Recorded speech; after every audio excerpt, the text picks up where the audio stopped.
उन्हीं भक्तों में से एक भक्त आते हैं जिनका नाम है धन्ना भगत।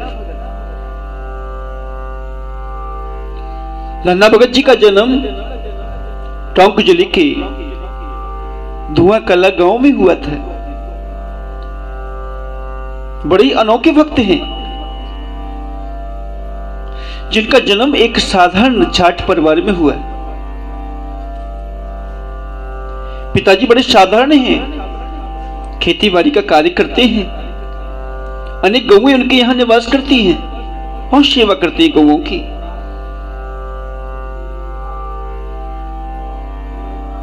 उनके यहां संतों का, गुरुजनों का आगमन होता है। बहुत सानुज्य सेवा करते हैं उनके पिताजी। एक बार उनके कुलगुरु का आगमन हो गया जिनका नाम पंडित त्रिलोचन शास्त्री था। अनेकों तीर्थ करके आए हैं तो उनकी दाढ़ी इत्यादि बड़ी हुई है, महात्मा का स्वरूप लगता है। पुरोहित जी महाराज प्रातःकाल को स्नान करने के बाद में अपने झोले से शालग्राम जी को निकालते हैं। उनका स्नान बनाया, इत्र से उनकी मालिश की, चंदन लगाया, उनके सामने नेत्रों को बंद करके ध्यान करते हैं। वो छोटा सा बालक है ना धन्ना, जिसकी अवस्था 5 वर्ष है, वो कौतूहल वश उनको देखता रहता है कि बाबा ने काला काला पत्थर निकाला, उसकी सेवा की, आंखें बंद करके बैठ गए। 1 दिन हुआ, 2 दिन हुआ।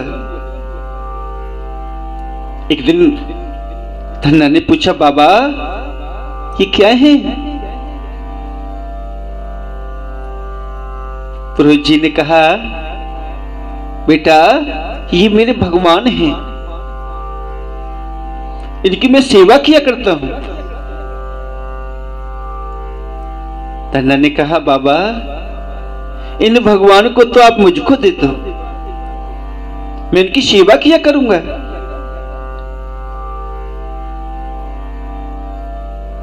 पुरोहित जी ने उनको समझाया, बेटा आप कुछ बड़े हो जाओ तब सेवा करना, लेकिन आप सभी तो जानते हैं अगर हट पे आ जाए तो बालक क्या नहीं कर सकता है। तो धन्ना ने जिद छान ली कि मैं भगवान को लेके रहूंगा। बाबा के आगे पीछे चलते हैं, कभी हाथों को जोड़ते, कभी पैरों को छूते। बाबा भगवान को मेरे को दे दो, भगवान को मेरे को दे दो। घर के बड़े लोगों ने जाना, उन्होंने कहा, पुरोहित जी, गुरुजी महाराज आप इस बच्चे को कैसे भी बहला दो, बच्चा बहल जाए यही काफी है। ना धन्ना ने रोटी खाई न पानी पिया, केवल जिद पे अड़ गया कि मेरे को भगवान चाहिए। अगले दिन पुरोहित जी स्नान करने को नदी पे गए। नदी में डुबकी लगाई तो देखा नदी के किनारे पर ही एक काला सा गोल मटोल पत्थर पड़ा है। उसको लेके आ गए। आने के बाद में चौकी पर उनको स्थापित किया, चंदन बंदन किया, इत्र की मालिश की, फूल चढ़ाए और जो अपने शालग्राम थे उनको चौकी से नीचे स्थापित कर लिया वस्त्र बिछा के। धन्ना पुनः आके बैठ गया। पुरोहित जी से कहा कि बाबा आप अपने भगवान को मेरे को दे दो ना, मैं आपसे बहुत विनय करता हूं। उन महात्मा ने कहा, ये बताओ कि मेरे पास 2 भगवान हैं, आप किस भगवान को लेना चाहते हो ये तो बताओ ना। कि 2 भगवान ने, हाँ, एक बड़े हैं और एक छोटे। बड़े वाले जो चौकी बैठे वो तो राजा हैं, और जो नीचे हैं ना वो सिपाही हैं। तो बाल मन होता है ना, बड़ा भोला होता है, जिसके हृदय में छल कपट कुछ होता नहीं, वही बाल भगवान है ना। कहते हैं ना बाल गोपाल भगवान। प्रत्येक छोटे बच्चे के अंदर छल कपट नहीं होता, वो भगवान का स्वरूप होता है। जैसे ही देखा धन्ना भगत ने बोले कि बाबा मुझे तो आप बड़े वाले भगवान को दे दो। तो बड़े गोपाल जी को अपने हाथों में लिया, अपने हृदय से लगा लिया। हृदय से लगाते ऐसा मालूम पड़ा जैसे आनंद आ गया हो।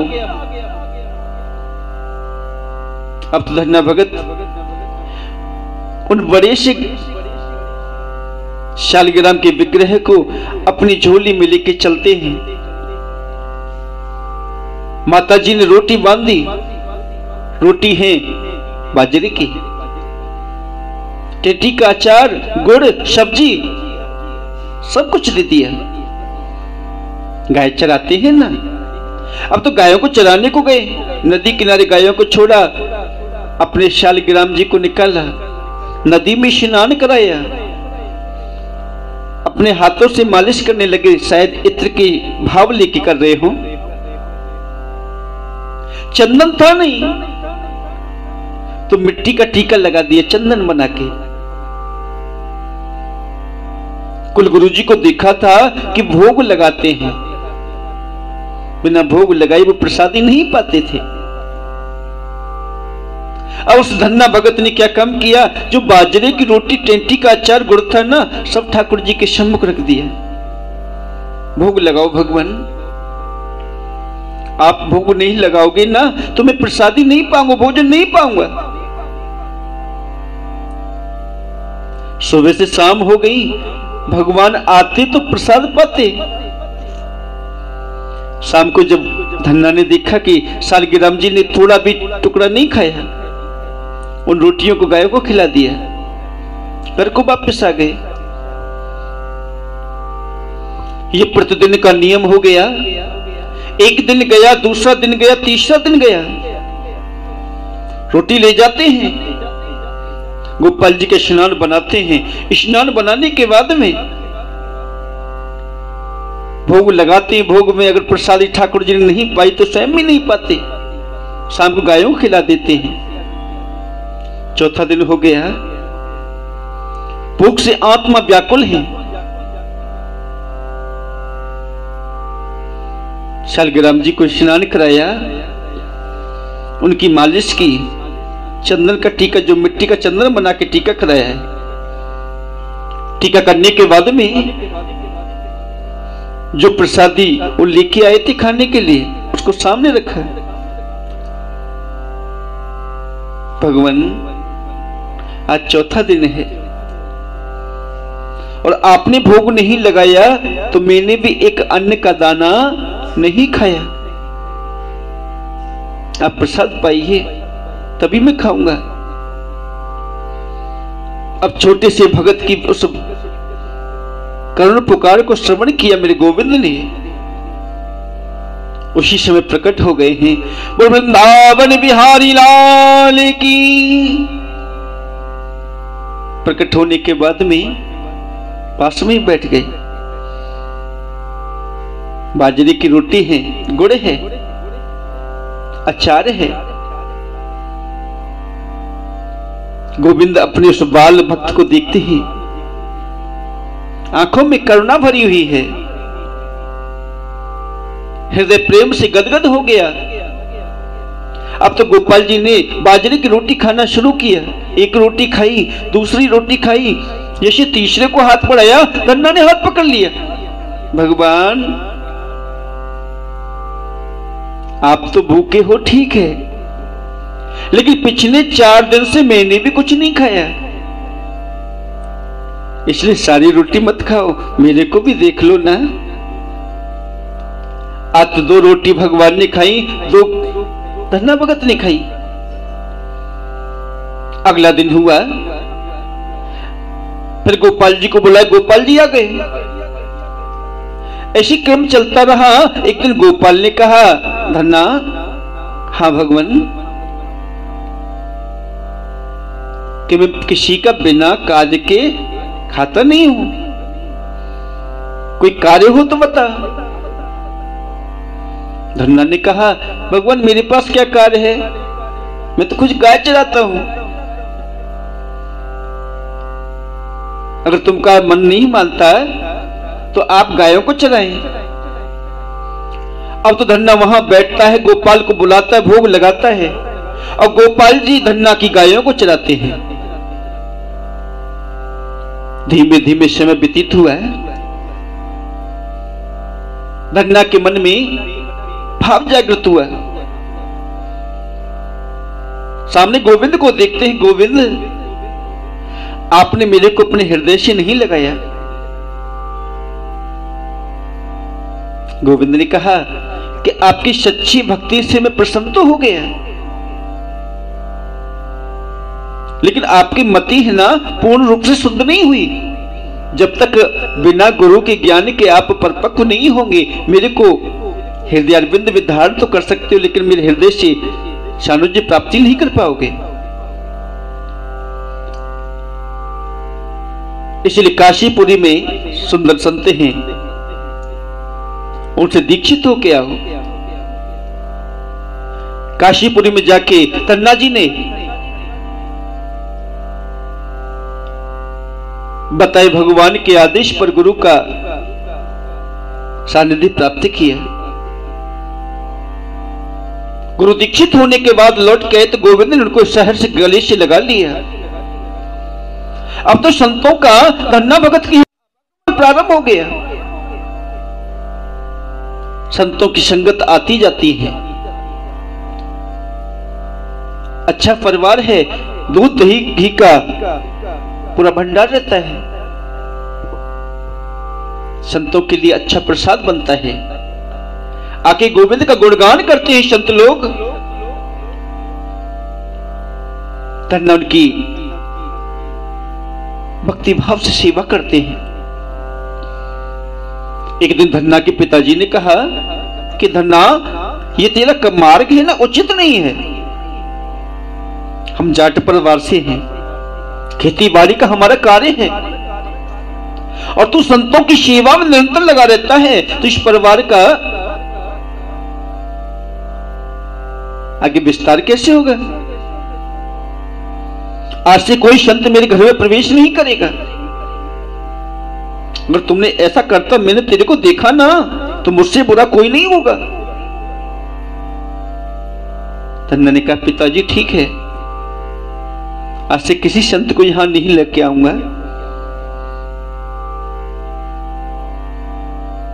पिताजी ने कहा, एक काम करो, नदी किनारे जो हमारी जमीन है ना, वो बोई जाने के लिए तैयार है। गेहूं के बीज लेके जाओ, उनको बो के आओ। अब तो गाड़ी में गेहूं के बीजों के बोरे रखे हैं, चल दिए। जैसे गांव से निकले हैं, उधर बाहर से कुछ संत लोग आ रहे हैं। संतों को आते देखा तो धन्ना का तो हृदय है ना, संतों के चरणों में लगा रहता है। संत ब्राह्मण की सेवा करने से कभी अहित नहीं होता। सेवा करने से सारे मार्ग प्रशस्त हो जाते हैं, लेकिन आज गौओं की बड़ी दुर्दशा होती है। दूध पीने के बाद मेरे को छोड़ देते हैं।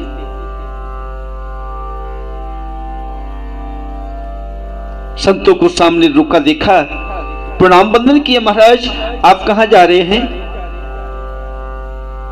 संतों ने कहा, हमने सुना है कि स्वयं गोविंद जिनकी गायों को चराते हैं, ऐसे धन्ना भगत के हम दर्शन करने को जा रहे हैं।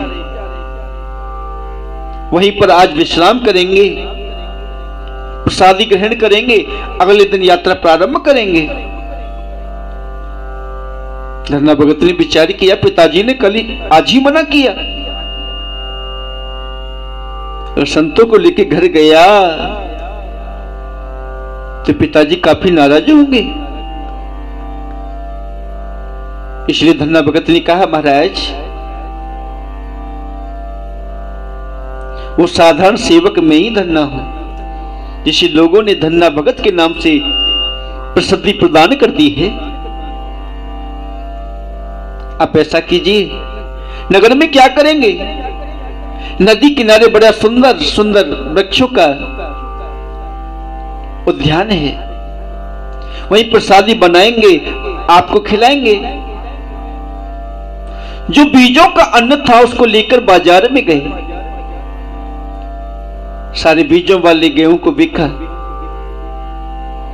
आटा दाल गुड़ घी मिर्च मसाले सारे कुछ इकट्ठा किए, चूरमा तैयार किया, संतों को पवाया नदी किनारे।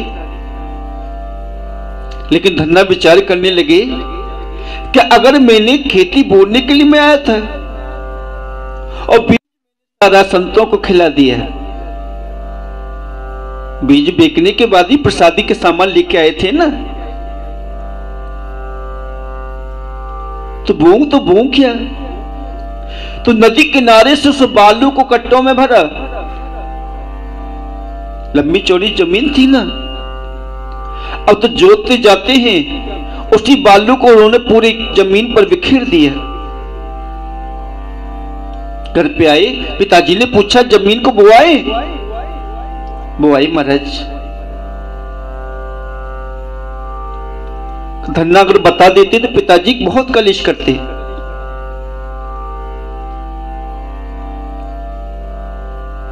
कुछ दिन बाद गांव के लोगों ने धन्ना को बोते हुए तो देखा था, लेकिन क्या बो रहा है ये किसी को मालूम नहीं। गांव के लोग जो उनके पड़ोस में जमीन थी वो आने के कहने लगे पिताजी से कि चौधरी जी आपके बेटे का हाथ तो बड़ा ही अनोखा है, आपसे पहले हमने बोआ था वो अन्न तो अंकुरित होता है, लेकिन आपके खेत में तो बहुत ही असाधारण रूप से फसल उगी हुई है, लहलहा रही है। पिताजी ने कहा मेरा बेटा है वो संतों की सेवा करता है। धन्ना को बुलाया, बेटा तू कैसा बो के आया?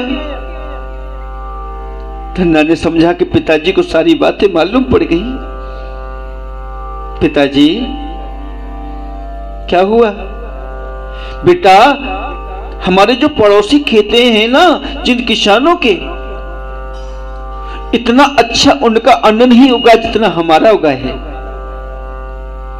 धन्ना की आंखों में आंसू आगे, कहने लगे पिताजी मैंने अन्न का एक दाना नहीं बोआ, अन्न का एक दाना नहीं बोआ मैंने, जो बीज आपने दिया था वो संतों ग्रहण करा दिया।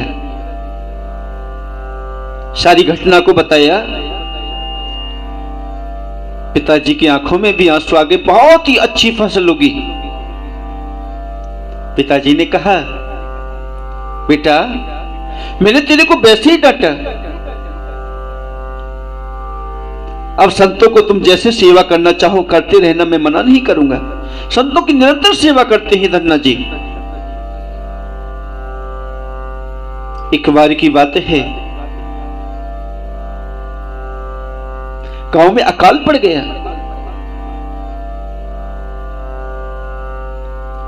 आसपास के लोग आते हैं, धन्ना ने किसी से मना नहीं किया, आओ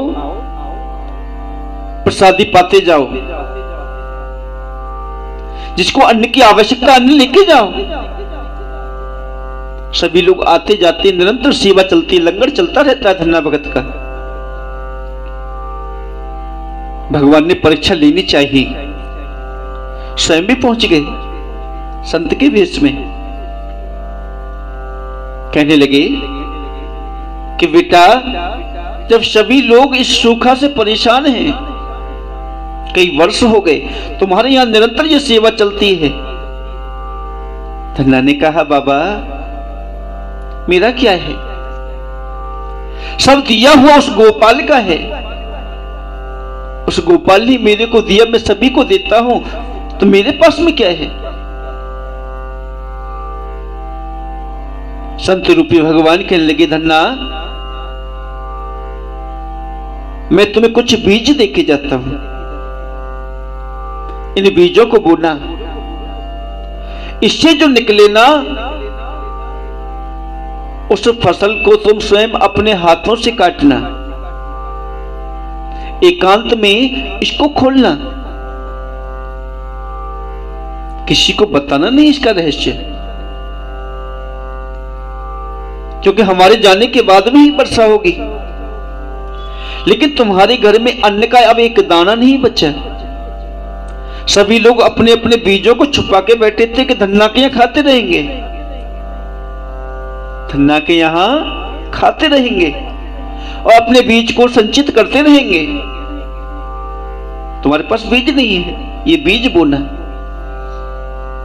ठीक है। संतों के जाने के बाद में वर्षा हुई। सभी लोग बड़े प्रसन्न हुए, बड़े धन्ना भगत की कृपा से वर्षा हो गई। अब तो वर्षा के बाद में सभी ने अपने खेतों को जोतना बोना शुरू कर दिया। सभी अपने बीजों को लेके आते हैं। धन्ना ने क्या काम किया, जो संतों ने बीज दिए तो बीज बोने शुरू कर दिए। पड़ोसी किसान देख के हंसने लगे, ताली बजाने लगे, अरे देखो ये क्या बोल रहा है। जो धन्ना के खेतों में से वो बीज थे ना,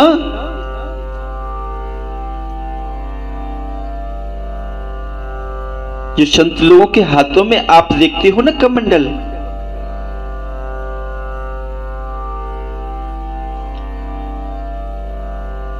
कड़वा फल होता है, उसी कड़वे फल का वो कमंडल बनता है जो उन्होंने बोए हैं। बड़ी सुंदर बेलें छाने लगी, पूरी जमीन पर बड़े बड़े विचित्र रूप से फसल फैल गई, बड़े बड़े उस पे तुमे लगे हैं, इतने विशालकाय हैं, बड़े अच्छे स्वरूप में। सभी किसान उनको देख देख के हंसने लगे, देखो इस धन्ना ने क्या बोया, तुम्हें वो भी कड़वे वाले, कोई इनको खा सकता है क्या। तुम जब पक गया, धन्ना भगत उनको लेके गए हैं। संतों ने बताया था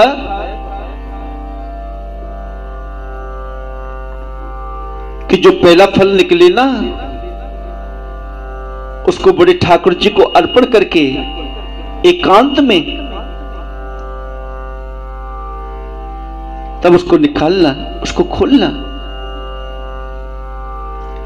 धन्ना भगत ने जब खेतों में तुमो देखा कि तुमे ही तुमे उत्पन्न हो गए हैं, बड़ा प्रसन्न हुआ। कहता है कि संतों को उसको काट काट के कमंडल बना के दूंगा। जब पहले तू थोड़ा तैयार किया कमंडल के लिए, जब उसको काटा है,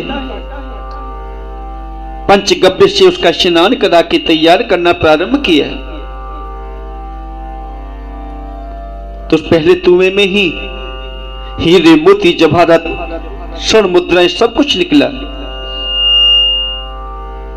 आंखों में आंसू आ गए। गोविंद, आप संत के रूप में धन माया को देने को आए थे, प्रत्येक तुम्हें से इतना प्राप्त होना प्रारंभ हो गया। धन के अंबाल लग गए। धन्ना भगत ने भगवान का हाथ जोड़ के बंधन किया, भगवान इस माया के चक्कर में नहीं पड़ना चाहता, मैं इस माया के चक्कर में नहीं रहना चाहता। उसी समय आकाशवाणी हुई, धन्ना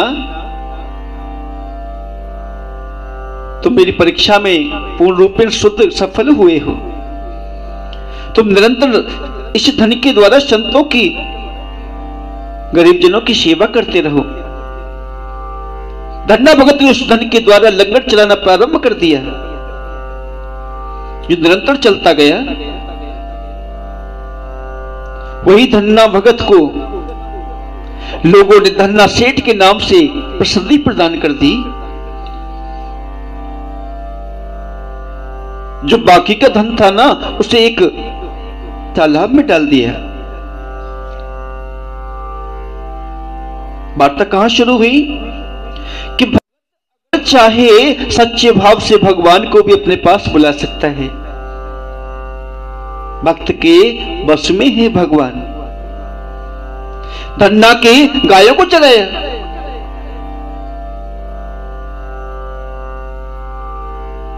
और कर्मा के उस साधारण खिचड़ी को खाया। भगवान तो भक्तों के हृदय में वास करते हैं। भगवान को अन्यत्र खोजने की आवश्यकता नहीं होती। भगवान तो सदैव भक्तों के पास में होते हैं। वृंदावन बिहारी लाल की, राधा रानी की जय। जय जय श्री राधे, जय जय श्री राधे, जय जय श्री